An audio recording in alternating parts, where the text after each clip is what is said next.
Node mean क्या था? Node, node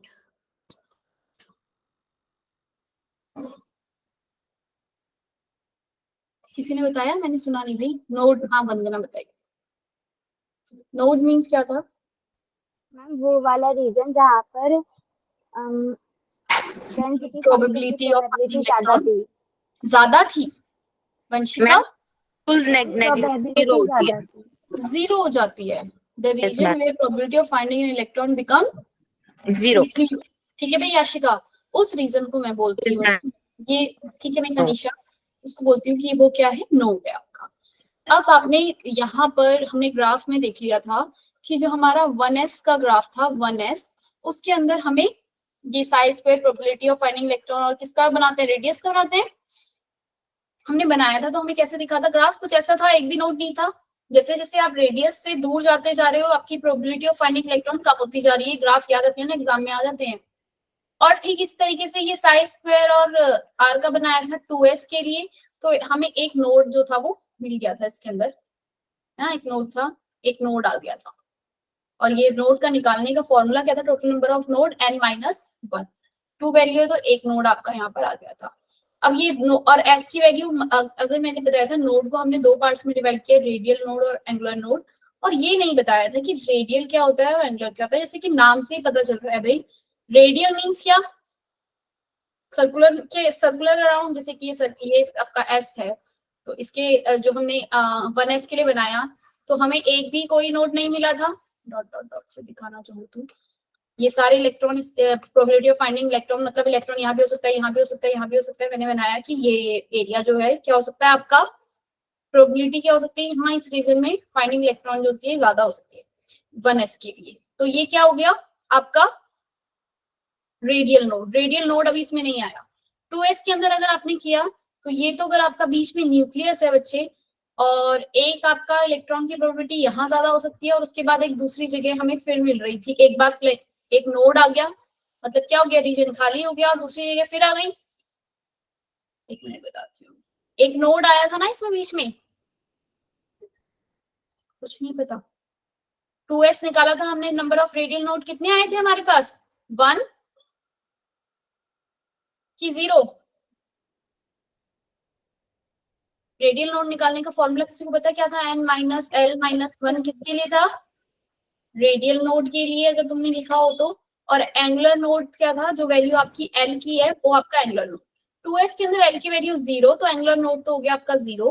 radial node माने बच्चे कि आपकी इलेक्ट्रॉन फाइंडिंग की जो प्रोबेबिलिटी है वो क्या थी भाई? न्यूक्लियस के एक बार तो पास में एकदम जाती गई तो क्या है? एकदम से ग्राफ ऐसे ही आता है ना आपका। पहले तो क्या करी? डिक्रीज करी, फिर एकदम से इंक्रीज कर गई, यहाँ पर इंक्रीज करी एकदम से, फिर उसके बाद क्या हुई? एकदम से फिर डिक्रीज हुई और कम हो।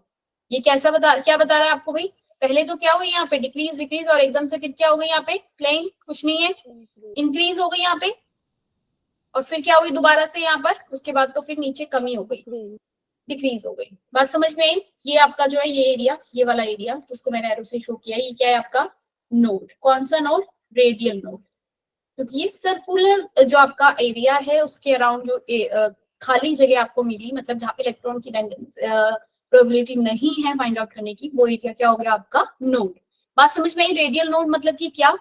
रेडियस के अराउंड वाला एरिया सर्कुलर मोशन में, तो हो गया रेडियल नोड। और एंगुलर नोड कौन सा हो गया? Planar area. Angular node means कौन सा एरिया?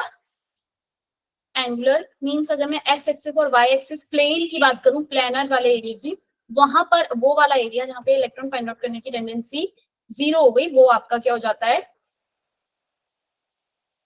Angular node. एल, अगर मैं एंगुलर नोड की बात करूं, एंगुलर नोड इस वाले केस में तो मेरे पास 0 था, क्योंकि भाई यहाँ पे तो कोई प्लान है ही नहीं। एस ऑर्बिटल में प्लानर होता है कहीं? नहीं हुआ ना एस ऑर्बिटल। एस तो भाई खुद ही स्फेरिकल शेप का है, तो रेडियल नोड ही देगा। एंगुलर नोड कौन देगा? पी। एंगुलर नोड की वैल्यू इक्वल टू क्या रहती है आपकी? एल। पी के लिए एल की वैल्यू क्या होती है? पी के लिए एल की वैल्यू क्या होती है भाई? 1। दीप्ति, पी के लिए एल की वैल्यू कितनी थी? 1। यानी कि पी ऑर्बिटल का अगर मैं शेप बनाऊं तो इसके मेरा जो एंगुलर नोड रहता है बच्चे, वो कितना रहता है आपका? 1। मेरा पी एक्सिस बनाती हूँ जब मैं, अगर मैं ये पी एक्स ऑर्बिटल मैंने अपना बनाया एक्स वाई, तो बच्चे जो यहाँ इसके उसमें अगर मेरे पास एक्स ऑर्बिटल ऐसा है तो एक प्लेन है मेरे पास वाई जेड प्लेन, आप मुझे देख पा रहे हो, ये अगर एरिया है, अगर इसको कॉपी देख लेते हैं भाई, ये अगर एक प्लेन है, ये इसमें ये आपका जेड एक्सिस हो गया या फिर एक्स एक्सिस इसको ले रहे हो, तो एक एक्सिस हो गया आपका एक्स एक्सिस और एक हो गया आपका वाई एक्सिस, दिख रहा है, कॉपी तो दिखी नहीं रही, ये वाला ये हो गया जेड जो खड़ा है और ये प्लेन एरिया हो गया इसके नीचे। हाँ बोल दो भाई, नहीं तो मैम ऐसे ही लेके बैठी रहेगी।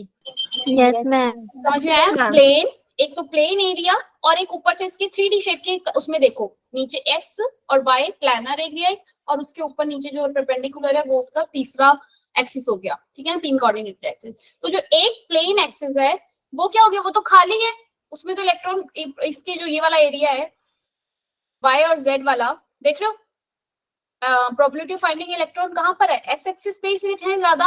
एक प्लेन, ये क्या बन गया इसका, एक प्लेनर बन गया। मैं इसको अगर प्लेन की फॉर्म में बनाऊं तो इस तरीके से, समझ रहे हो, मैं बना नहीं पा रही हूँ, मैम की ड्राइंग बड़ी गंदी आ गई, समझ गई बात, समझ में समझ पा रहे हो, प्लान एरिया प्लेनर हो गया तो एक प्लेन इसका खाली है, तो यानी कि इसके एंगुलर नोड कितने हैं, मैम एक बार रिपीट कर दो।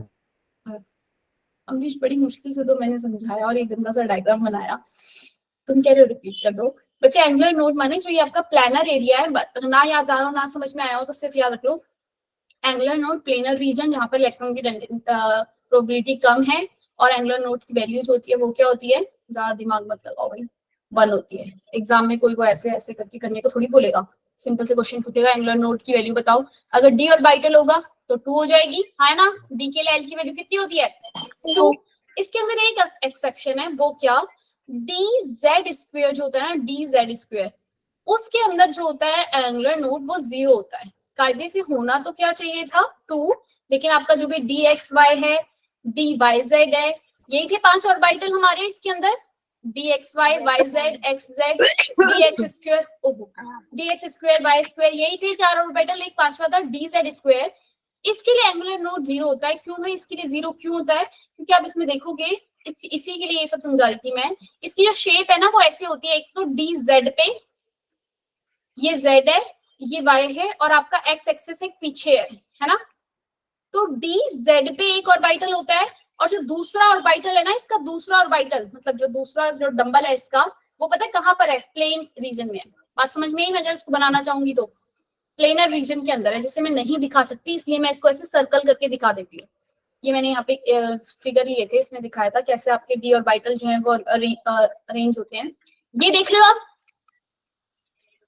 हम लोगों ने बात की थी डी एक्स वाई की, एक्स वाई में क्या हो रहा है आपका, एक्स एक्सिस में है और एक डंबल है कहां पर आपका, एक्स एक्सिस के बीच में है, एक्स और वाई एक्सिस के बीच में है एक डंबल आपका, एक डंबल ये वाला इस तरीके से, और एक डी वाई जेड के उसमें बीच में है ना, किया था ना, ये समझ में आ रहा है, ये शेप देख लेना ढंग से जिसको समझ में आए तो, नहीं तो याद रखना एक्स वाई मतलब कि एक्स और वाई एक्सिस के बीच में आपके डंबल है, ठीक है। ऐसी एक्स जेड में कहां पर है डंबल, बीच में, एक्स और जेड एक्सिस के बीच में है।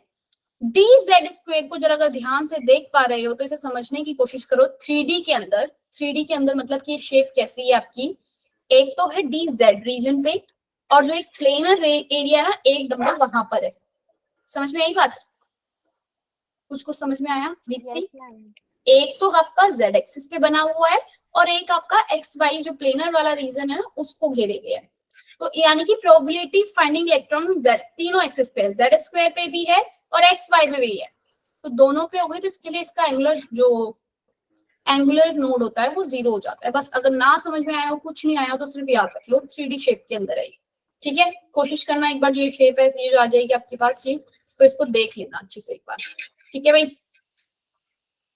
ओके मैम, ठीक है। नेक्स्ट आ जाते हैं, हम इसी चीज पे नहीं लगे रहते हैं, नोड की बात हमने बता दी, रेडियल नोड क्या होता है, एंगुलर नोड क्या होता है, फॉर्मूला हमने देख लिया। अब कुछ क्वेश्चन मुझे बता दो, what is the lowest value of n that allow g orbital to exist, g orbital के लिए l की वैल्यू क्या होगी भाई, 4। वेरी गुड, 4 l की वैल्यू हो जाएगी 4, और n की वैल्यू, l की वैल्यू अगर 4 है तो क्या n की वैल्यू 4 हो सकती है, Yes. नो नहीं हो सकती, n की वैल्यू हमेशा l से क्या होगी, एक ज्यादा। ज्यादा, n -1 इक्वल टू l होता है ना, तो L अगर 4 है तो N कम n से equals कम to से L plus 1. अरे भाई हाँ L प्लस 1 L की N की वैल्यू क्या आ जाएगी बच्चे 5 मिनिमम आपकी N की वैल्यू तो 5 होनी चाहिए। Next how many electrons in an atom may have be, ये तुम्हारे बुक के एनसीईआरटी की क्वेश्चंस लिए हैं मैंने सारे आज कि तुम इससे रिलेटेड क्वेश्चंस कर पाओ। जिससे डाउट हो प्लीज हैंड रेज करके एक बार पूछ लेना, ठीक है। मेरे हिसाब से मैम बोलो। मैं लिख रही थी, आपने हटा दी। कोई बात नहीं प्रियंका, भी मैं भेज दूंगी आपके पास, ठीक है। How many electrons in an atom may have the following quantum number, ये बोल रहा है कि n इक्वल टू 4 और ms की वैल्यू होनी चाहिए -1/2। ऐसे कितने इलेक्ट्रॉन होंगे आपके भाई? n equal to 4 number of electron निकालने का फॉर्मूला क्या था? n इक्वल टू 4 दिया तो 2n²। तो मेरे टोटल नंबर ऑफ इलेक्ट्रॉन कितने होंगे n इक्वल टू 4 वाले के अंदर? 32 इलेक्ट्रॉन्स होंगे ma'am 16 number of electron. Very good. अब उससे वो बोल रहा है कि -1/2 वाले बताओ कितने होंगे भाई? 32। हर एक ऑर्बिटल के अंदर 2 इलेक्ट्रॉन होते हैं, मुझे पता है। एक अगर +½ होता है तो दूसरा -½ होता है। तो इन 32 इलेक्ट्रॉन्स में आधे तो होंगे +½ वाले और आधे क्या होंगे -½ तो टोटल हो गया आपके 16 electron. Very good. n equal to 3 और L इक्वल टू 0, कितने इलेक्ट्रॉन्स होंगे इसके अंदर? n equal to 3 L equal to 0 मतलब वो किस ऑर्बिटल की बात कर रहा है? 3s इलेक्ट्रॉन्स, यानी कि वो 3s की बात कर रहा है। और 3s के अंदर हमारे एक ऑर्बिटल ही होता है, उसके अंदर कितने इलेक्ट्रॉन्स आ जाएंगे भाई? 2 इलेक्ट्रॉन। 2 इलेक्ट्रॉन। क्लियर है? क्योंकि इसने -½ +½ इसके बारे में बात नहीं की। चलो अब आ जाते हैं इंपॉर्टेंट पार्ट। क्वेश्चन भी आ गया इलेक्ट्रॉनिक कॉन्फ़िगरेशन का, क्वेश्चन भी करेंगे साथ में और इसके इलेक्ट्रॉनिक कॉन्फ़िगरेशन निकालना भी सीखेंगे। इलेक्ट्रॉनिक कॉन्फ़िगरेशन अगर मुझे निकालने को बोल दिया जाए H नेगेटिव की निकालो बोला है उसमें, तो आप देखोगे कि अगर मुझसे सिर्फ हाइड्रोजन की पूछी होती तो मैं 1s1 लिखती क्योंकि नेगेटिव होता है। H नेगेटिव में एटॉमिक नंबर कितने हो गए भाई? तो आपका जो इलेक्ट्रॉन्स है वो कितने हो गए इसके अंदर? 2 और यस मैम, माइनस है तो एक गेन कर लिया। तो आपकी इलेक्ट्रॉनिक कॉन्फ़िगरेशन क्या हो जाएगी? 1s2 हो गई, ठीक है। 1s2 नहीं बोलोगे 2 मिलेगी, ठीक है। H नेगेटिव के लिए अब आ जाओ Na+। के अंदर आपके पास जो इलेक्ट्रॉन इसका मैम प्लस है तो एक 11 इलेक्ट्रॉन Na का कितना होता है बच्चे? 11 होता है Na का। वो मुझसे पूछ रहा है Na+ की, पहले तो मैं Na का बनाऊंगी क्या? 1s2। अगर समझना है ये 3s2 3p6 मैम पहले 2p6 आएगा ना, 2p6 आएगा। 2p6 3s1। एक इलेक्ट्रॉन निकालना है, माइक ऑफ करो। एक इलेक्ट्रॉन निकालना है, यहाँ से एक इलेक्ट्रॉन हटा दूंगी। Na+ की इलेक्ट्रॉनिक कॉन्फ़िगरेशन यही हो जाएगी। बोलो भाई, अमरीश समझ में आया? Anjali Yes, ma'am. वो जो इलेक्ट्रॉनिक कॉन्फ़िगरेशन वाला मैंने पहले बताया था वो किसको समझ नहीं आ रहा था? रितेश को नहीं समझ आ रहा था। अमरीश अब समझ में आया? और किसको नहीं आ रहा था? विवेक मौर्य को। हाँ। अब समझ में आया? अर्पिता को, अर्पिता कहाँ से समझ में आएगा भाई? अर्पिता, इलेक्ट्रॉनिक कॉन्फ़िगरेशन निकालने के लिए एक चीज आपको याद रखनी है, वो क्या कि आपको ये वाला ऑर्डर जो है ये फॉलो करना है। ये कैसे निकल रहा है आपका? n + L का आप सम करते हो तो जो आपका कम आती है वैल्यू तो वो पहले होती है। जैसे अगर आप इसके लिए n + L की वैल्यू निकालते हो तो आती है 1 + 0, यानी कि s की वैल्यू L के लिए 0 होती है 1 0, तो n + L 0 आ गया तो ये पहले। उसके बाद 2s होता है, अगर आप दिखाओगे ये उससे कम आया। उसके बाद जो एनर्जी ऑर्डर होता है वो कितना होता है? 2p, फिर होता है 3s, फिर होता है 3p और फिर होता है आपका 4s और देन 3d। ये ऑर्डर है आपका एनर्जी शेल को फिल करने का। आपको इलेक्ट्रॉन इसी उसमें फिल करने हैं जो भी आपके इलेक्ट्रॉन्स आएंगे। अब आ जाओ नेक्स्ट और कोई कौन सा देखिए, मैग्नीशियम का देखते हैं। मैग्नीशियम की अगर आप फिल करोगे तो क्या होगा भाई? 1s2। इलेक्ट्रॉनिक कॉन्फ़िगरेशन लिखने के लिए आ गई मैग्नीशियम की, तो मैग्नीशियम का एटॉमिक नंबर 12 होता है 2s2 1s2 2s2। अपनी कॉपी में भी करती जाओ 2p6 3s2। ठीक है। अब थोड़ा सा एक ऊपर लेवल का ले लेते हैं। आपके बुक में ये सब नहीं भाई, इनमें से कुछ नहीं पूछा जाएगा ज्यादातर, क्योंकि इनमें कोई एक्सेप्शन नहीं है। एक्सेप्शन कहाँ पर आता है आपका? क्रोमियम के अंदर। क्रोमियम के अंदर का एटॉमिक नंबर जो होता है क्रोमियम का वो होता है 24। अब आप इसको फिल करोगे 1s2 2s2 2p6 3s2 3p6 उसके बाद आना चाहिए था 3D, अगर आप लिखते तो 3D, वैसे तो क्या आता है भाई 4S आता, 1 2 3 Yes. 4 5 6 7 18 19 20 3D 3D 3D. कितना कितना 4 4।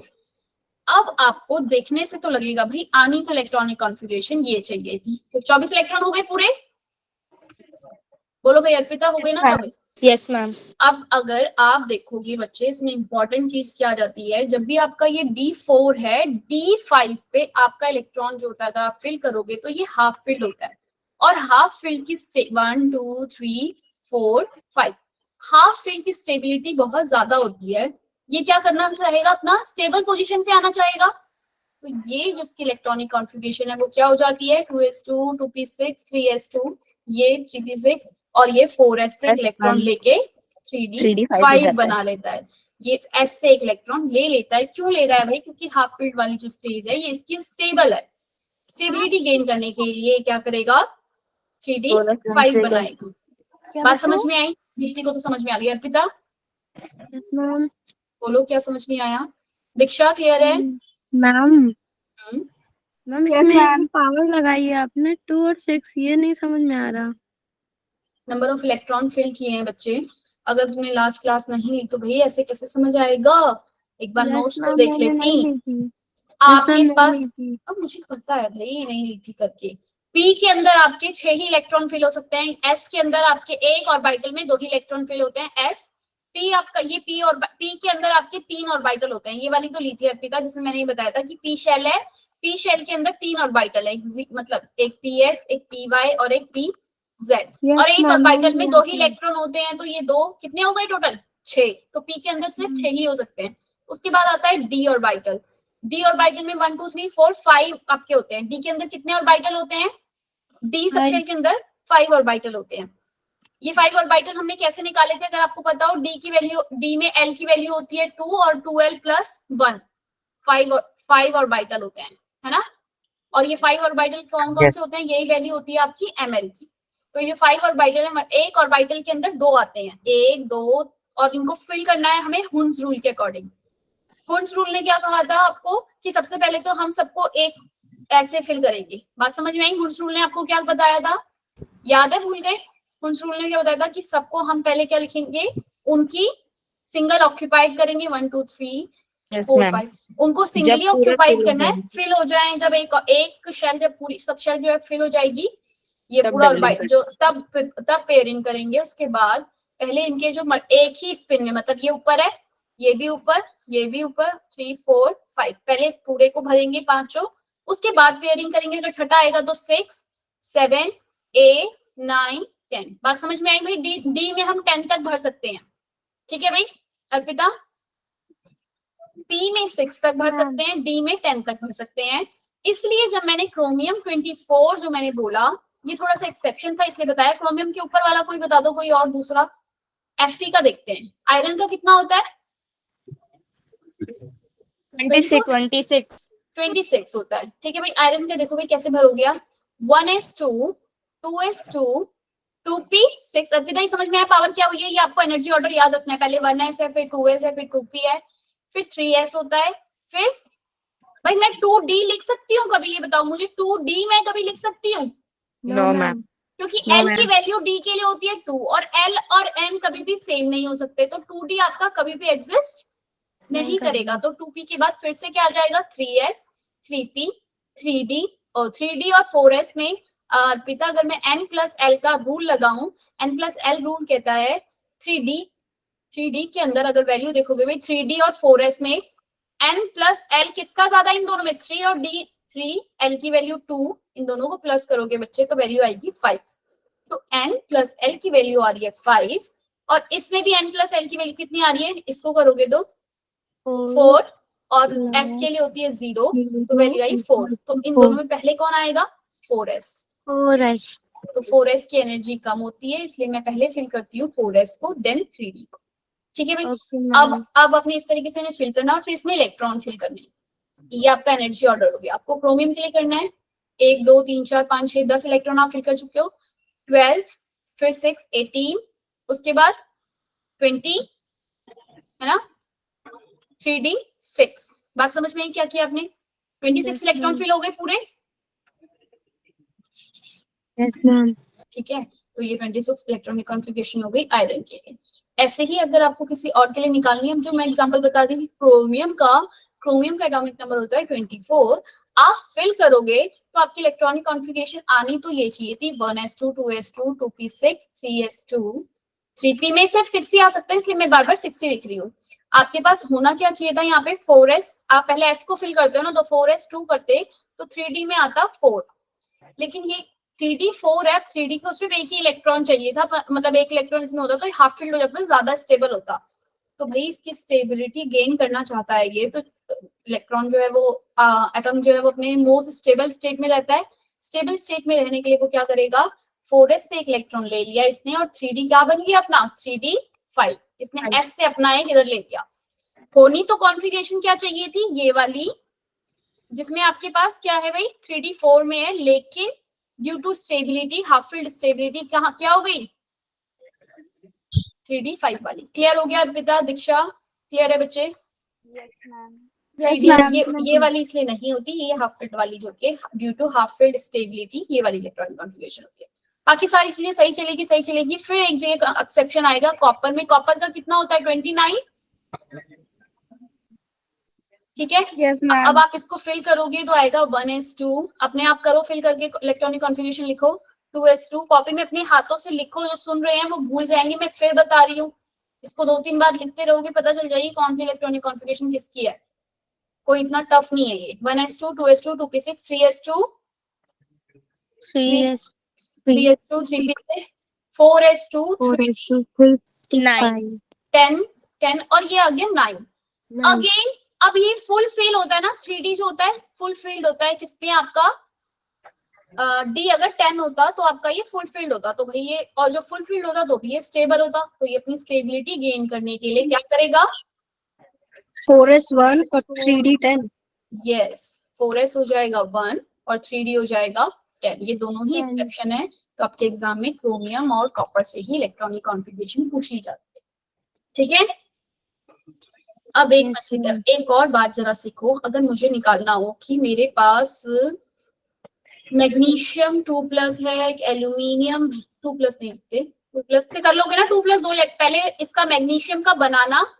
अच्छा ऐसे मत करना, मैग्नीशियम 2+ के कि 12 होता है, 10 ही इलेक्ट्रॉन है तो 10 फिल करे, 1s2 2s2 2p6 और हो गए 10 इलेक्ट्रॉन।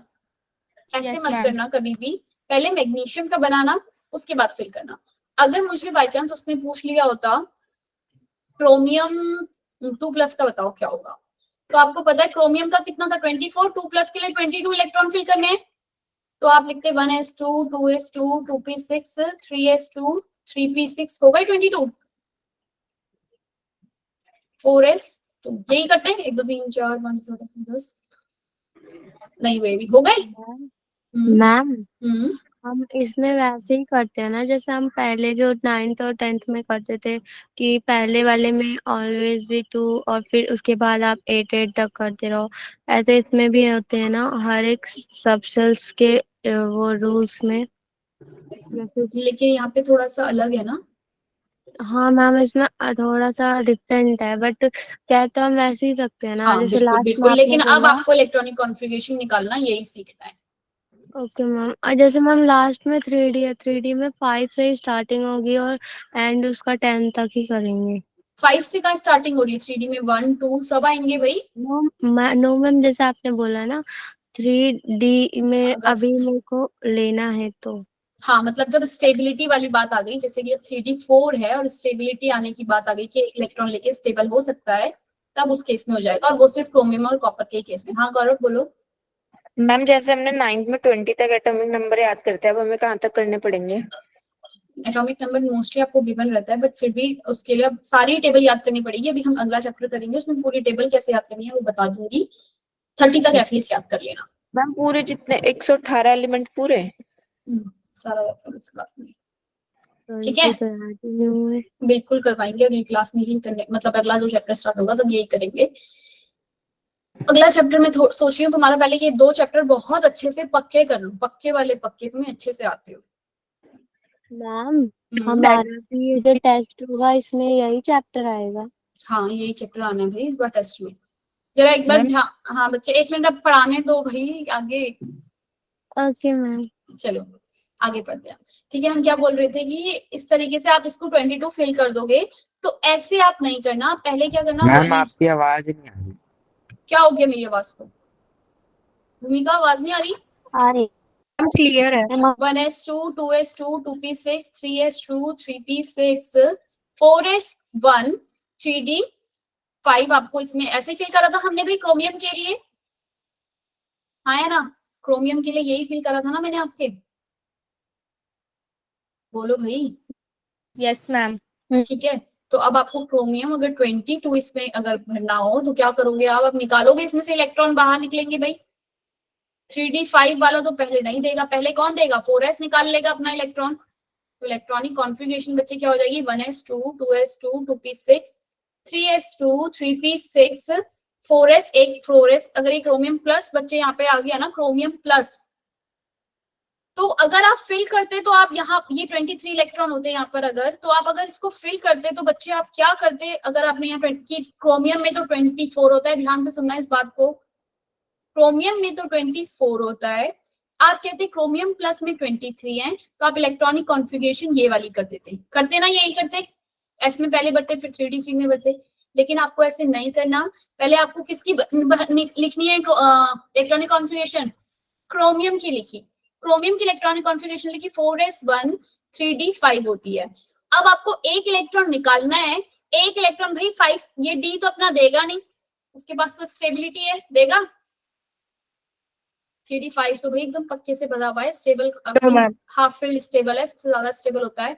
तो आपका इलेक्ट्रॉन जाएगा कहां से? 4s से एक इलेक्ट्रॉन जाएगा और इलेक्ट्रॉनिक कॉन्फ़िगरेशन क्या हो जाएगी? 3d5। 4s आप यहाँ पे लिख देना 0 डाल के। क्लियर है ये बात? क्यों मैं कह रही हूँ कि हर बार जब भी आप इलेक्ट्रॉनिक कॉन्फ़िगरेशन लिखो, प्लस माइनस कटायन अनायन की आ जाए, तो एक चीज ध्यान रखना, पहले उसके पेरेंट एटम, इसको हम क्या बोलते हैं? पेरेंट एटम, उसको इसकी इलेक्ट्रॉनिक लिखना और फिर देखना कि कौन सा निकल रहा है। ऐसा सिर्फ यही हो रहा है जहां हाफ फील्ड आ जाएगा, फुल फील्ड आ जाएगा, वो नहीं निकालने देगा अपने इलेक्ट्रॉन। ठीक है? Yes ma'am. नेक्स्ट आ जाओ क्वेश्चन। आगे समझ में इलेक्ट्रॉनिक कॉन्फ़िगरेशन कैसे लिखनी है? क्रोमियम और कॉपर की मेन इस केस के अंदर आपको याद रखना है, H नेगेटिव के लिए, Na प्लस के लिए, O2 नेगेटिव के लिए लिख लोगे, O2 नेगेटिव के लिए पहले क्या लिखोगे? ऑक्सीजन का कितना होता है? 8, 1s2 2s2 2p6 2p4 होगा बच्चे, क्वेश्चन 2p4 होगा और 2 इलेक्ट्रॉन और देने हैं, तो O2 इसमें कितना हो जाएगा? 2p6, O2 negative. क्लियर हो गई क्या हुई 2p6 की? 2p6 क्यों हुआ? 2 इलेक्ट्रॉन और आ गए ना, अनायन है, ये बात सबको क्लियर है ना भाई? जब इलेक्ट्रॉन 2 नेगेटिव चार्ज है ऊपर से, मतलब कि 2 इलेक्ट्रॉन इसके पास और आए हैं। ठीक है, अब हाँ बोलो बच्चे। Na प्लस मतलब कि एक गया है। अब एक चीज आपको मैं जो बता रही थी वो मैं स्किप हो गया दिमाग से, क्या? नेक्स्ट देखो, what is the atomic number of element whose outermost electron are represented by this. ये बताना है कि अच्छा, एक बार आपसे पूछ लिया जाए, ऑक्सीजन ही है आपका, ऑक्सीजन लें, उसका एटॉमिक नंबर 8 होता है, 1s2 2s2 2p4। Unpaired electron कितने हैं इसके अंदर पूछ लिया जाए, अनपेड इलेक्ट्रॉन बताओ कि कितने हैं? तो भाई 1s को आप ऐसे ही फिल करोगे, ये तो पेयर्ड है, इसको फिल करोगे, ये भी क्या है? पेयर्ड है। और अगर आप इसको फिल करोगे तो कैसे फिल करोगे? 1 2 3 और फिर चौथे फिर पेयरिंग, है ना? ऐसे ही भरोगे इलेक्ट्रॉन्स। कितने अनपेयर्ड इलेक्ट्रॉन आए हैं इसके अंदर? 2 अनपेयर्ड। और कहाँ है भाई? 1 और 2 अनपेयर्ड, मतलब कि पेयरिंग नहीं है जिनके पास। और कैसे आया? Nidhi? Yes ma'am. Yashika clear है? वंशिका, तनीषा बच्चे? Yes, ma'am. तनीषा, चलो भाई, गुंजन और इल्मा, लक्ष्मी, देखो जरा इस बात को, अगर आपके पास है सोडियम का मेटल तो आप क्या लिखोगे इलेक्ट्रॉनिक कॉन्फ़िगरेशन? 1s2, मतलब कि इस तरीके से फिल करना भी आना चाहिए, 2s2 2p, कितना होता है भाई सोडियम के इसमें? 2s2 2p 5। सोडियम का एटॉमिक नंबर कितना था? 11, 2p6 3s1, है ना? यही था। कितने अनपेयर्ड इलेक्ट्रॉन आ गए भाई? 1. 1. Very good. 3s के अंदर आया एक, कौन सा? एक। माइक ऑफ करो। क्लियर हुई भाई ये वाली बात? अभी हमने जितने भी इलेक्ट्रॉनिक कॉन्फ़िगरेशन करी हैं, आप उसमें बता सकते हो अनपेयर्ड इलेक्ट्रॉन कितने हैं? 3d5 के अंदर अनपेयर्ड इलेक्ट्रॉन बता सकते हो कितने हैं इस वाले में? कितने?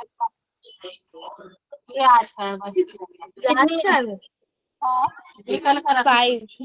वंशिका, ये देख लीजिए, ये परसों का ये परसों का है। हाँ भाई बिल्कुल। वंशिका, 3d के अंदर कितने अनपेयर्ड इलेक्ट्रॉन है? 5. अगर आपके पास आयरन का एटॉमिक नंबर था, इसके इलेक्ट्रॉनिक कॉन्फ़िगरेशन लिखा और इसके अंदर कितने अनपेयर्ड इलेक्ट्रॉन है, फटाफट से बताओ। 2s2। इसके बाद हम पूरा चैप्टर जो है वो समराइज करके, मतलब आज खत्म हो जाएगा ये चैप्टर। आप इसके कुछ न्यूमेरिकल्स जो आपकी बुक के अंदर दिए हुए हैं, किसी बच्चे ने मुझसे एक न्यूमेरिकल पूछा था आयनाइजेशन एंथैल्पी से रिलेटेड, कौन था वो? 3s2 1 2 3 4 5 6 7 8 9 10 18 कितने हो गए भाई? 4s2 3d बोल दो भाई। 26 d6 में कितने इलेक्ट्रॉन है? अब बताओ मुझे यहाँ पे कितने अनपेयर्ड इलेक्ट्रॉन प्रेजेंट है? 3d6 आ रहा है लास्ट में। 2 और ये आ गया आपका 3d6। 3d6 कितने अनपेयर्ड इलेक्ट्रॉन है भाई? 3d6 अगर मेरे पास ये, बाकी सबका तो पेयर आ जाएगा, ये भी पेयर, ये भी पेयर आएंगे, सब पेयर आएंगे। लास्ट वाले को देखते हैं क्योंकि इसमें ही अनपेयर्ड होंगे। 1 2 3 4 5 1 2 इसलिए बता रही हूँ ये कि तुम कहीं ऐसा ना कर दो 1 2 3 4 5 6, ऐसे तो नहीं करोगे ना, ये गलत हो जाएगा। हुंस रूल याद रखना है, रहेगा भाई याद? हुंस रूल क्या था कि सारे इलेक्ट्रॉन पहले कैसे भरे जाएंगे अपने? एक स्पिन में भरा जाएगा, मतलब पहले सबके सब सिंगली ऑक्यूपाइड होंगे ऑर्बिटल 1 2 3 5, उसके बाद 6। अब बताओ भाई अनपेयर्ड इलेक्ट्रॉन कितने आए? कौन था भाई 2 वाला? प्रियंका 4 कितने आए अनपेयर्ड इलेक्ट्रॉन भाई? अमरीश 4 आ गए ना भाई? वर्षा, मुस्कान, आदित्य, अभिषेक, वंदना भाई हाँ है ना? कुछ तो बता दो। Yes, ma'am. Yes ma'am. नयंसी समझ में आ रहा है? नाजो कोई दिक्कत तो नहीं हुई? इलेक्ट्रॉनिक कॉन्फ़िगरेशन अच्छे से आ गई है? आप अनपेयर्ड इलेक्ट्रॉन बता सकते हो किसमें कितने होंगे? Yes ma'am. अब चलो क्वेश्चंस कर लेते हैं कुछ। पूरे चैप्टर को आज आप समराइज करके सारे क्वेश्चन इसके ले लेते हैं। मेरे ख्याल से तुम इसके बाकी के क्वेश्चंस भी कर पाओगे। ये क्या कह रहा है कि 3s1 जिसकी आउटर इलेक्ट्रॉनिक कॉन्फ़िगरेशन हो, आउटर मोस्ट इलेक्ट्रॉनिक, उसके उसका एटॉमिक नंबर क्या होगा? भाई 3s1 है तो इसके अंदर पहले कौन से होंगे? 1s2 2s2, उसके बाद ही आया होगा 2p6 होगा, फिर आया होगा 3s1। एटॉमिक नंबर कितना रहा होगा इस वाले के लिए? 11. 11। Very good. 2p3 के लिए कितना रहा होगा? एक 1s2 रहा होगा, 2s2, फिर 2p3 आया होगा, तो इस वाले के लिए इलेक्ट्रॉन एटॉमिक नंबर कितना रहा होगा? 7। 7. ऐसे 3p5 वाले के लिए भी कर लोगे? हाँ भाई कौन कौन पूछ रहा है? क्या बोल रहे हो भाई? वंदना कुछ कुछ पूछ रहा है कोई? मुस्कान, गौरव बोलो। 9 ठीक है। 3p5 वाले के लिए बताओ, चलो कर लोगे अपने आप, ठीक है। What are indicated by this? अब हीलियम जो है ना बच्चे, हीलियम, हीलियम माने कितना होता है एटॉमिक नंबर 2?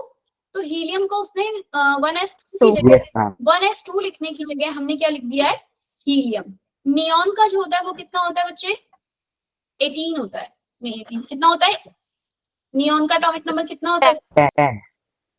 10 होता है। मैम तो उसने नियॉन जो ये 1s2 2s2 2p6 आप पहले लिखते, उसकी जगह उसने डायरेक्टली क्या लिख के दे दिया है?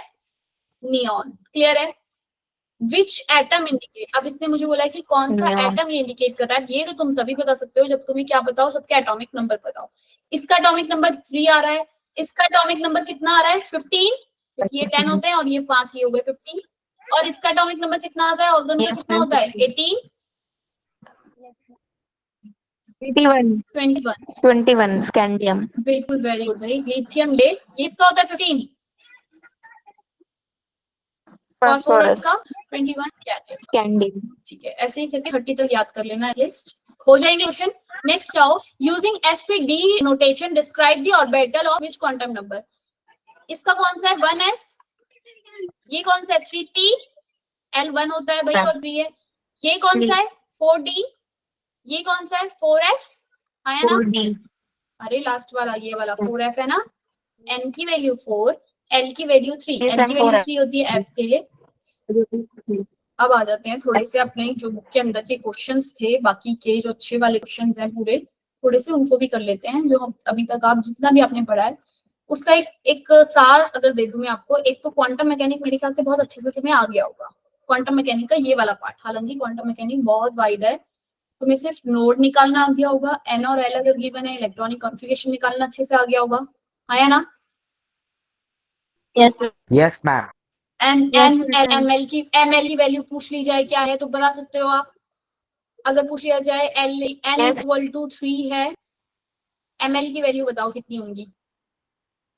नंबर ऑफ ऑर्बिटल कितने होते हैं, इसका फॉर्मूला था -1 0 ma'am, एल इक्वल टू आपका इसमें 2 है, तो एल एम एल की वैल्यू कितनी हो जाएगी बच्चे, माइनस का 2 2 0 है ना, यही होगी -1 है ना, यही वैल्यू थी। एक शायद हमने ये वाला फॉर्मूला भी किया था कि n की वैल्यू अगर आपके पास है तो आप नंबर ऑफ ऑर्बिटल निकाल सकते थे, n square ma'am, yes, ma'am, yes, ma'am, number 3 of का स्क्वायर 9। नंबर ऑफ ऑर्बिटल निकालने का फॉर्मूला। चलो ये सब बातें छोड़ते हैं, जरा इस पे क्वेश्चन पे आते हैं। क्वेश्चन देखो, the energy associated with the first orbit of this hydrogen atom is this. Question को ध्यान से पढ़ना भाई, इस तरह के क्वेश्चन आपके पास बहुत सारे हैं, ठीक है। The energy associated with the first orbit in the hydrogen atom is this. What is the energy associated with the fifth orbit? Calculate the radius of boron. पहले तो आपको energy associated with fifth orbit निकालना है, first orbit की given है। आपके पास energy निकालने का एक फॉर्मूला है, fifth orbit के लिए निकालनी है, तो क्या होता है भाई, माइनस का 2.18 into 10 की पावर -18 z स्क्वायर अपॉन में n square, Yes, ma'am. Minus Yes, ma'am. 2.18 given है, 10 की पावर -18, z की वैल्यू, हाइड्रोजन की बात हो रही है इसमें, हाइड्रोजन के लिए z1 हो जाता है, n स्क्वायर माने 25, 5 का स्क्वायर कर दूंगी तो भाई E5 की वैल्यू आपके पास आ जाएगी, ये भी जो भी आप करोगे डिवाइड करके एनर्जी। रेडियस पूछा भाई, रेडियस का फॉर्मूला किसी को याद है क्या था, r इज इक्वल टू में कितना था 52.9 n स्क्वायर बाय z था या n बाय z था, n square by z, No, ma'am. N square by Z. z आगे यूनिट बताएगा कोई, क्या था पिकोमीटर। Ma'am, अगर यहाँ 52.9 लिखा है तो ये क्या थी पिकोमीटर, यस। हाँ, तो आपके पास जो आंसर आएगा बच्चे रेडियस के लिए वो क्या आ जाएगा 52.9 मल्टीप्लाई बाय कौन सा ऑर्बिट बोला है उसने, फिफ्थ ऑर्बिट, तो 25 डिवाइडेड 1. आंसर निकल जाएगा रेडियस का। Yes, ma'am. इजी था क्वेश्चन, समझ में आया कैसे करनी है आपको इस तरीके की क्वेश्चन। Yes, ma'am. ये क्वेश्चन इतना इंपॉर्टेंट है आपके एग्जाम में, सीबीएसई में ये बहुत बार भाई पूछ लिया जाता है, मैं इसको छोड़ दिया था। Show that circumferences of the Bohr orbit of the hydrogen atom is, वो कह रहा है कि ये शो करो कि जो सर्कमफ्रेंस होती है ना, सर्कमफ्रेंस का फॉर्मूला क्या होता है 2πr, Yeah. ये जो बोर ऑर्बिट की जो सर्कमफ्रेंस है इज इक्वल टू दी क्या है, integral multiple of de Broglie wavelength, मतलब कि n multiply by lambda. Integral n value आपकी कोई भी हो सकती है number, n multiply by lambda होता है integral multiple of the de Broglie wavelength associated with the electron revolving around the orbit. और जो ये n वैल्यू है ना, ये आपका क्या बता रहा है, नंबर ऑफ ऑर्बिट बता रहा है। ये शो करना है आपको कि 2πr equal to n lambda है, और इसमें जो n वैल्यू है वो क्या है आपकी शो विद द इलेक्ट्रॉन, किस ऑर्बिट में इलेक्ट्रॉन रिवॉल्व कर रहा है वो है। अब मुझे बताओ डी ब्रोगली का रिलेशन याद है सबको, डी ब्रोगली क्या कह था भाई, H अपॉन में P गिव्स लैम्डा, यही था डी ब्रोगली का रिलेशन। Yes, ma'am. हाँ या ना, ये था या नहीं था, Yes, ma'am. Lambda Yes, is ma'am. Equal to में H बाय P होता है आपका। ओ भाई, और मुझे बताओ कि आपके पास जो थोड़ी एक रिलेशन आपके पास और होता है भाई, लैम्डा इक्वल टू में क्या हो गया, H अपॉन में M भी आ गया आपके पास, बोलो भाई हाँ या ना। Yes, ma'am. Yes, ma'am. भाई एक रिलेशन और था इसके साथ, आपको इसमें क्या निकालना है, n की वैल्यू इसमें फाइंड आउट करनी है। भाई मेरा दिमाग काम करना बंद हो गया अचानक से, 2 पाई r इक्वल टू में, क्योंकि तुम बच्चे काफी सारे मेरे ख्याल से तुम्हारी कौन सी क्लास थी अभी? फिजिक्स। फिजिक्स की क्लास थी तुम लोगों की अभी, है ना? Yes, ma'am.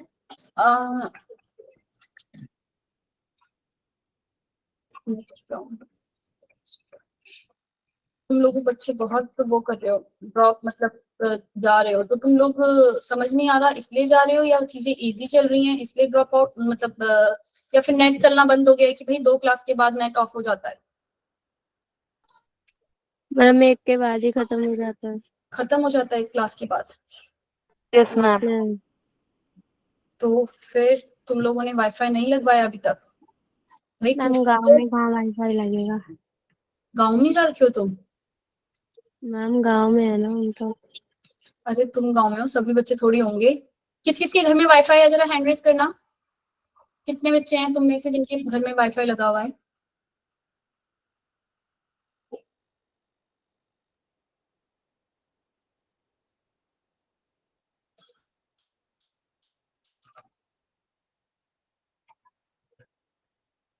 एक मिनट में काउंट करती हूँ। बस इतने ही बच्चों के घर में? निधि, शिखा, गुंजन, रजत, गौरव, सुमन। तुम में से किसी ने अगर किसी दिन छुट्टी करी ना नेट का बहाना लगा के, फिर देखना भाई। ठीक है भाई, सोनिया, रजत, मेहरा जी, गुंजन और शिखा, नाम याद हो गए भाई मुझे अब। ठीक है, तो बच्चे नेट में मुझे मुझे पता है कि बच्चों को समझ में आ रहा है, वो पढ़ना भी चाहते हैं। मुझे पता चल गया कि बच्चे क्यों ड्रॉप आउट हो रहे हैं, कि नेट उनका चलना बंद हो जाता है क्योंकि दूसरी क्लास होती है। जब पहली क्लास होती है तो तुम सही रहती हो।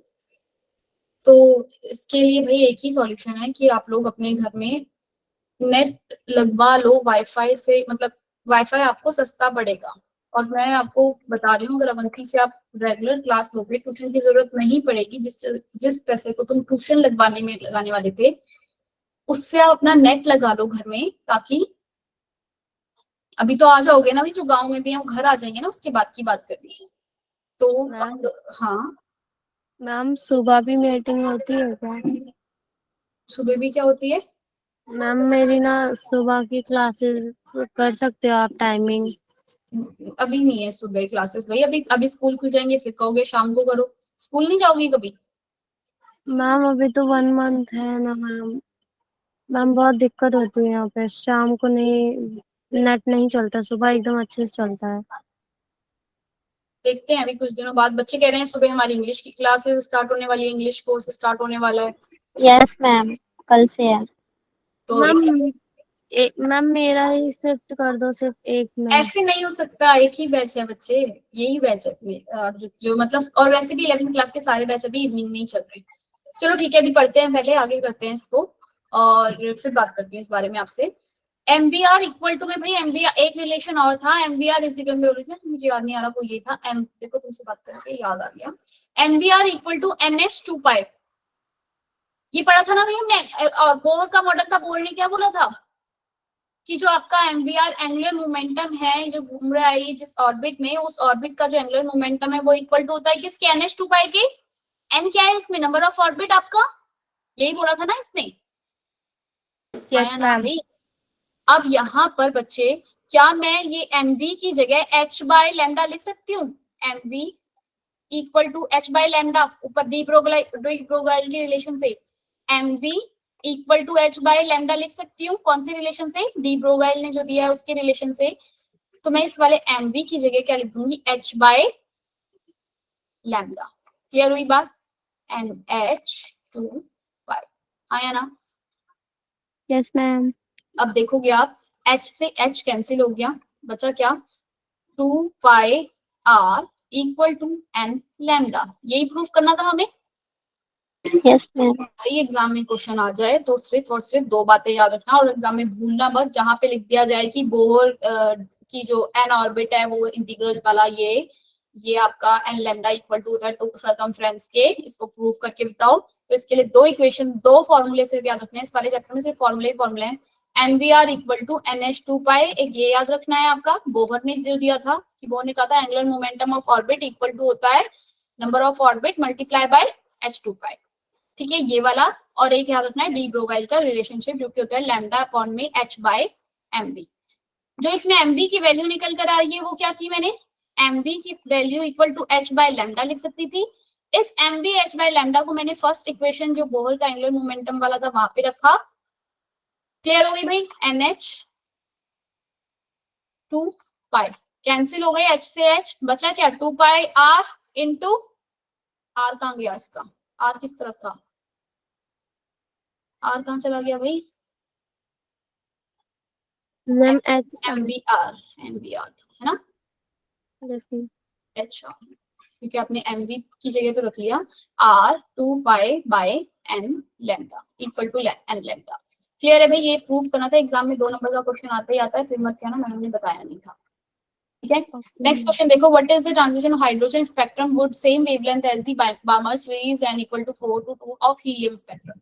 वो कह रहा है बार्मर सीरीज दी है किसके लिए, हीलियम प्लस स्पेक्ट्रम के लिए। उसने बोला भाई एक बार इसके लिए फॉर्मूला लिख दो अगर मुझे एनर्जी निकालनी हो, हीलियम प्लस के लैम्डा इक्वल टू लिखते हैं पहले तो, वेवलेंथ बोला है सेम है, 1 बाय लैम्डा इक्वल टू में रेडबर्ग कांस्टेंट होता है आपका, और क्या होता है भाई 1 by n final minus initial होता है Yes, ma'am. कि इनिशियल माइनस फाइनल होता है, n1 माइनस n2 यही होता है Final minus initial.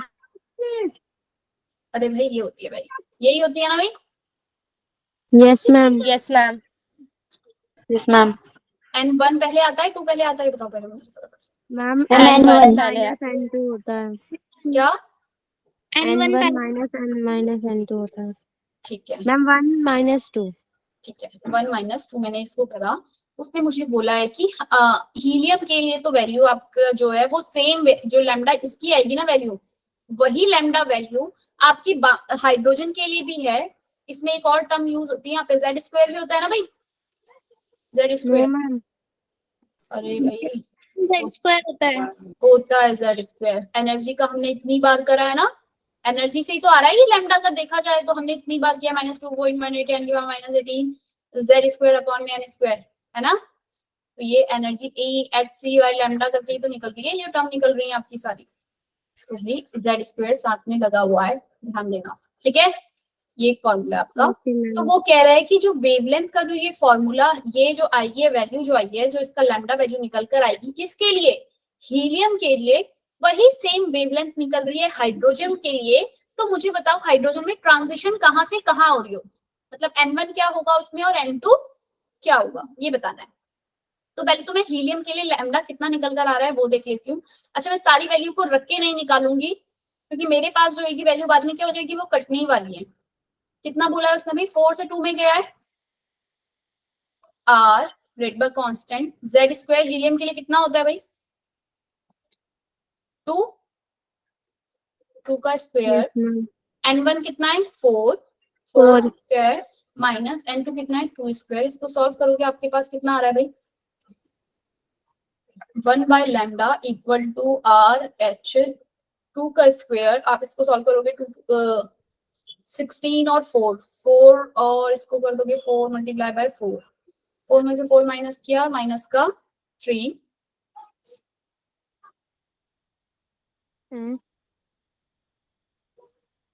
किसी को आता है ये सॉल्व करना कैसे करते हैं, किसी को समझ में आया है कैसे किया सॉल्व? भैया फ्रैक्शन वाले सम सॉल्व करने तो आते होंगे गौरव, ऐसा तो होगा नहीं, गौरव कुमार, गौरव सिंह, गौरव कुमार, प्रियंका राय को तो आते हैं, अभिषेक आते हैं ना, नहीं आते? 2 2 जा 4 4 और 16 क्लियर हुआ भाई। कैसे आया आपका 1/16 माइनस 1/4 था, एलसीएम ले लिया 4 × 4 इक्वल टू 3, ये माइनस हो गया, नीचे 16 आ जाएगा, 3/16 आपका आ गया भाई। माइनस का निशान जो है ना ये कट जाएगा आपका। देखो भाई यहाँ पे क्या हुआ 2 2 जा 4 आ गया, ये 2 2 जा 4 अगर मैं इसे करूं तो आपके पास जो ये करूं तो ये 4 से ये कैंसिल हो जाए 4, तो 1 बाय लैम्डा इक्वल टू में बच्चे क्या आ रहा है 1 बाय लैम्डा आर जेड 3/4, और लैम्डा की वैल्यू अगर निकालूं तो 4/3 जेड आ रही है, आर जेड मतलब ये रेडबर्ग कांस्टेंट आया ना। Yes ma'am. 4/3 आपका लैम्डा आ गया किसके लिए, हीलियम के लिए। निकालना किसके लिए है, हाइड्रोजन के लिए। तो ऑलरेडी 4/3 अगर मैं लिखूं यहाँ पे, आप लिख सकते हो भाई हाइड्रोजन के लिए 1 बाय लैम्डा जेड, जेड की वैल्यू हाइड्रोजन के लिए 1 होती है, n1 का स्क्वायर माइनस n2 का स्क्वायर आपको इसमें निकालना है। आप इसमें वैल्यू 1/λ वाली पुट करोगे तो यहाँ पे क्या आ जाएगा भाई? 1 में 4/, लैम्डा की वैल्यू ना 3/4 है RZ, Rydberg constant sorry RH 1/N1, RH से RH कैंसिल हो गया भाई, N1 square minus N2 square equal to 3/4 कब आएगा?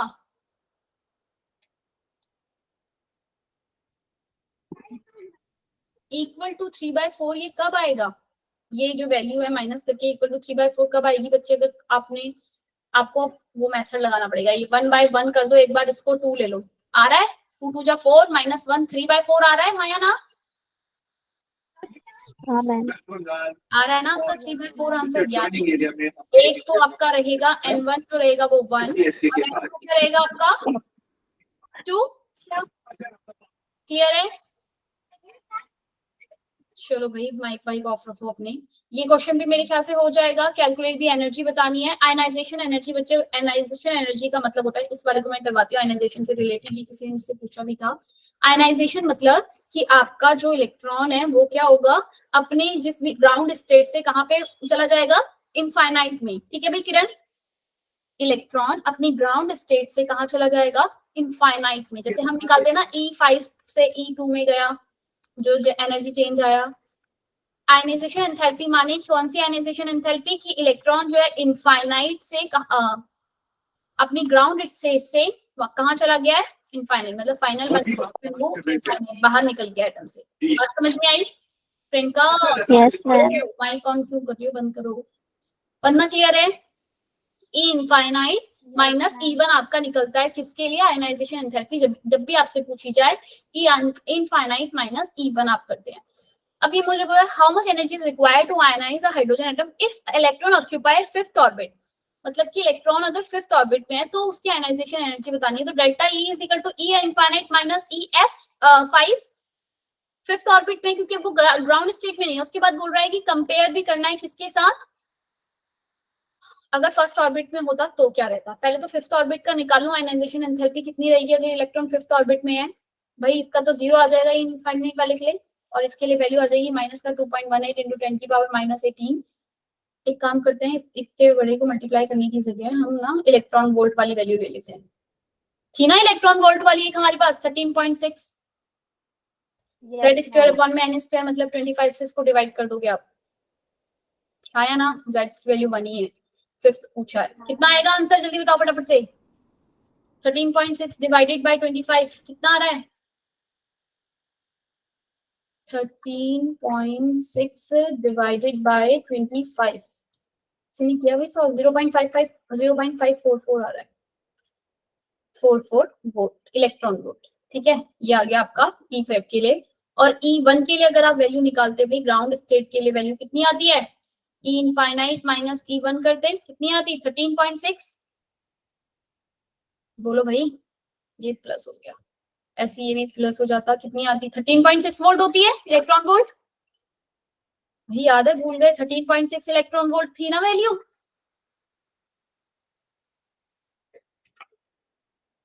कुछ नहीं समझ में आया गौरव, ईशा, लेबा को समझ में आ गया। 13.6 इलेक्ट्रॉन वोल्ट होती है आपके लिए कब, आयनाइजेशन एंथैल्पी, जब आपका इलेक्ट्रॉन 1st ऑर्बिट में होता।